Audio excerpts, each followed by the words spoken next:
As the COVID-19 pandemic continues to spread across the globe, schools are closed in 180 countries, leaving an estimated 1.5 billion children out of the school. In addition, 80% of persons with disabilities live in developing countries where access to education is an ongoing challenge.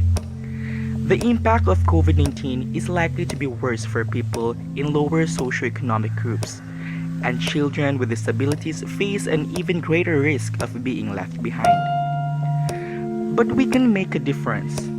The pandemic serves as an opportunity to rethink how emergency education planning can be inclusive of children with disabilities. The step the Inclusive Education Initiative is undertaking and lessons drawn from the past. We, the future educator of this nation, seeks information and the experience about special education program.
We recently did an interview with a trained special education teacher to learn more about inclusive classroom, educating students with special needs, the feelings, strategies, and so much more. And we were able to ask series of questions and received responses which made us understand that teaching students with disabilities is both difficult and rewarding. Firstly, we got the impression that Mrs. Leonidas Kisai is a lot smarter than us as soon as we walked into her four-corner classroom. Whether it was the way she sat, she welcomed us, or answered our questions. She releases the professionalism of a qualified professional. At that time, of course, we wanted to ask her about her own views on special education because she seemed so appropriate and likely to enlighten us at first glance. When we first approached her, she was incredibly calm and only responded few words. But once she felt at ease, she instantly opened up and it was as if we're having a normal conversation. Exactly, Juliet. We start the interview by asking Nedes how many students with special disability she was able to handle. So, Mrs. Kisai has a total of 9 students, 4 females and 5 males, ranging ages from 6 to 22 years old. Her pupils have variety of disability, including visually impaired or VI, hearing impaired or HI, and intellectual disability or ID. She spoke about one of her students named Mary Rose, at 22 years old and her only student with disability intellectually. She explained that being mentally disabled is often referred to as such a thing like moron or mongoloid. The endearments are really hurtful and demeaning, but it is precisely because of this that she refuses to give up on the student. And now we reach to asking her on what motivates her to teach special education after hearing that she will never give up on her students. She calmly responded that she grew up surrounded by special children such as her cousins. Therefore, every child with special needs is close to her heart. She said that she always had the feeling that she could shower them with love and respect and that it makes her happy that her students are showing her love in return.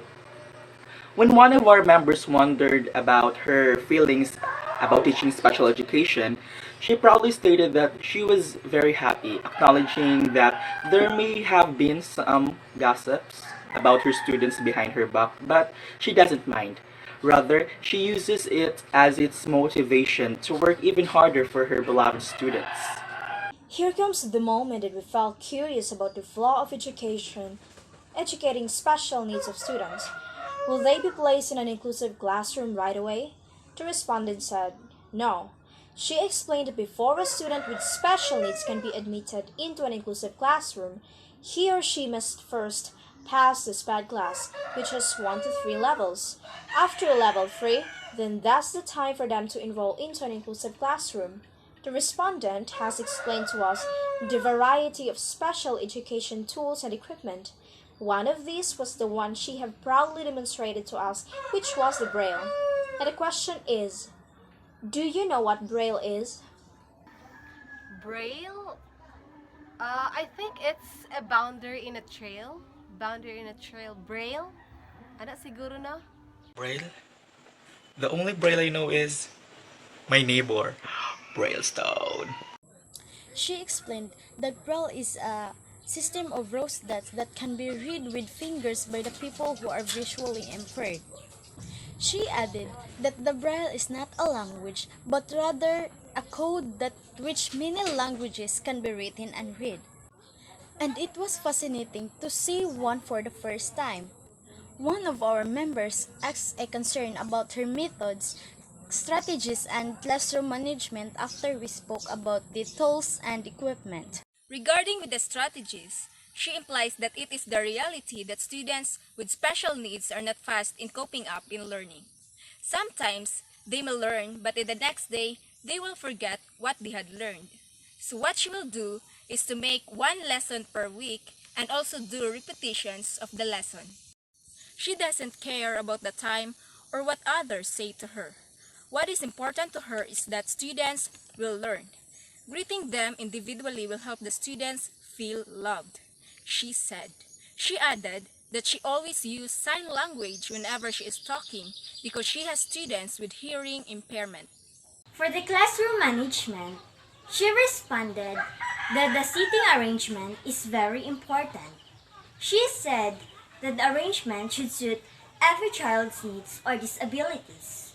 And our final question is about how she dealt with the disruptive student. She said that there are 2 things to bear in mind. The first one is calm him or her down, and the second one is make it a priority that he or she does not leave the classroom in a disruptive state. Our interview was brief, but we parted ways with Mrs. Kisai with a satisfied mind and heart. We are very thankful for her. We were enlightened, and our empty cups were filled with wisdom, causing us to reflect. And on that, we will surely keep all of this in mind as we continue our journey in becoming professional teachers. To teach is to touch A life forever. Forever. As the saying goes, and this sentiment is especially true for special education teachers. Many special education teachers will find it challenging, but many will also discover that every day is a new opportunity to help a child's growth, trust, and positive attitude towards school and learning, where and will always be rewarding.